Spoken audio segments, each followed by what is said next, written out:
Jean-Jacques Razafin-Dranazi avait 67 ans. Fin février, quand l'épidémie touche de plein fouet le département de l'Oise, ce médecin retraité prend une garde de nuit aux urgences de l'hôpital de Compiègne pour soulager ses collègues.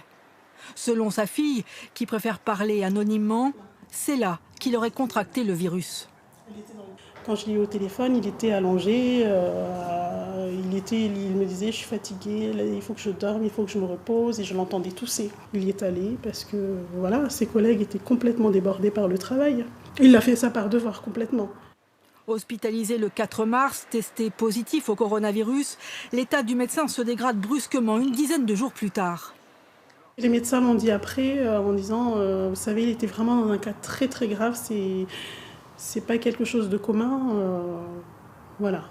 Il faut qu'on arrête de s'acharner sur lui parce que là on le maintient en vie pour rien parce que son corps ne réagit plus et les médicaments n'ont aucun effet.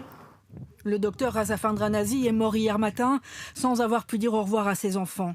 Des enfants fiers de leur père et du personnel soignant, mais indignés aussi. C'est des personnes qui donnent de leur temps, qui se sacrifient, qui ne calculent pas les heures. Il faut les respecter.